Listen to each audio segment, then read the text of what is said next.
Hey guys! So we are back for chapter 8 of Finding Langston, and he has just gotten back from his second trip from the library. He has a library card. He got to check out a book by an author who has the same name as him, Langston. And he stayed up late reading his book. He is sneaking it behind his dad's back. He's so excited, and I'm so excited for him too. All right, so we are on chapter 8. Here we go. I wake up to Daddy fussing. Come on, son, we gotta get a move on. Just like back home, Saturday is the day me and Daddy run errands. When I roll over on top of my book I look, but Daddy's back is turned to me, buttoning his suspenders. I tuck the book away and pull on my clothes. I eat my burned toast and Daddy gathers up some papers and folds them into his jacket. Out in the hallway, loud music is coming from the apartment next door. Down two flights, our neighbor on the second floor has her apartment door open, and the smell of eggs and bacon frying in the skillet on the stove makes my stomach growl. We step around younger boys playing marbles on the sidewalk. Makes me wish my Saturdays were on my own with nothing on my mind but friends and marbles. We start off down Wabash, cut through the alley, and walk behind the buildings over to Indiana. Out on the sidewalk in front, I can pretend Chicago ain't so bad. But in the alleys and around in the back of buildings ain't no hiding the dirt. We got to jump over puddles of dirty water and busted up furniture, piles of trash. I hate walking in back of buildings, but it's a shortcut. Back home, we couldn't see a neighbor for miles. I'll never get used to people living on top of each other. I'll never get used to everybody knowing what time you get up in the morning and what you're cooking for breakfast, and everyone too busy to say a decent morning when you see them on the street. Back home, I had space to breathe. Had to walk down the road a ways to get to our nearest neighbor. But if somebody got sick or was in need of a hand, folks were there to help before you knew it. I knew I had to act right because someone was always watching, waiting to get a word back to my folks. Here, in a city filled with people, I can count on one hand how many know my name. First, we go to the bank so Daddy can cash his check. Then he drops off the rent money. Then Daddy tucks some bills into an envelope he mails at the post office. It's the money he mails to Aunt Lena back home. She's all alone with all three girls, plus she's watching out for Grandma too. I asked Daddy once why he sends money every week when sometimes it means we gotta go without. A man takes care of his family is what he said, but I thought, ain't I family?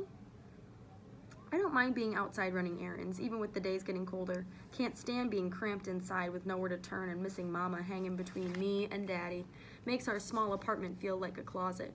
Plus, I know when we get back to our apartment, Daddy will fill the small sink with water and soap powder to wash our clothes. The sink in the corner of our room is hardly big enough to wash our dishes, so it sure ain't fit for washing clothes. They never get as clean as Mama could get them with her wash tub. Daddy hangs rope on the room to hang clothes till they are dry, stiff, and hard. No matter how hard Daddy wrings them, they still drip on the floor. We just gotta shake them smooth because we don't have an iron. Saturday was always Mama's wash day. She'd sort all the clothes into piles and start washing early in the morning before cooking breakfast.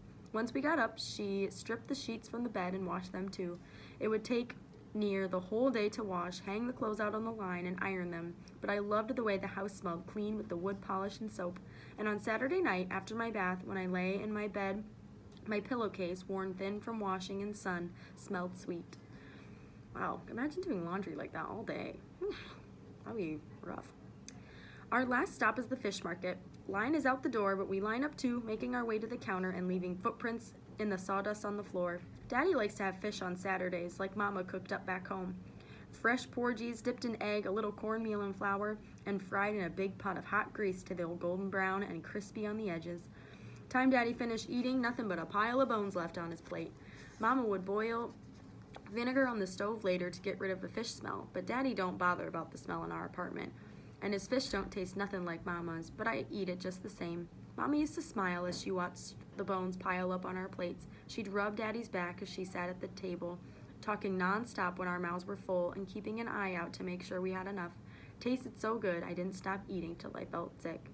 Next, Fishman calls out and Daddy steps forward.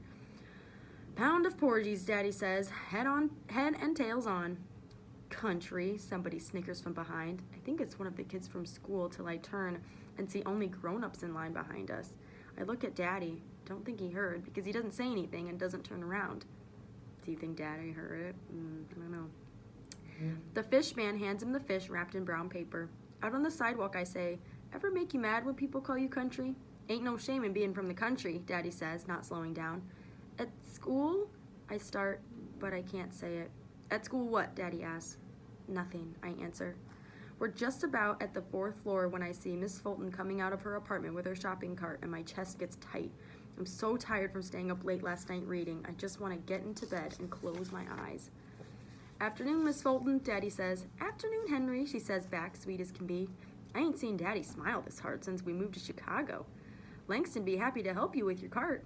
Langston would not be happy to help you with your cart. Langston is tired and... That's so kind. Her smile at me ain't nothing like the one she had for Daddy. So it's back downstairs to the market and back again, her wide behind swinging in my face. I love it. Swinging in my face all the way up the stairs with me dragging a heavy cart step by step. Time I get back, the clothes are hanging from the line and Daddy already started frying the fish. I close the door soft to make my way to the bed when he says, we need to get this floor swept and mopped.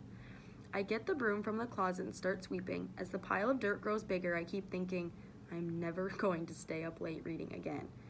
But when the fish is gone, the plates are washed, the floor is swept and mopped, and Daddy is snoring, all I can think of is how much I wish I were back in Alabama in the house that didn't smell like fish and sound like a honky-tonk on a Saturday night, and how I wish I could hear the night sounds of crickets and feel my mama's soft lips on my forehead.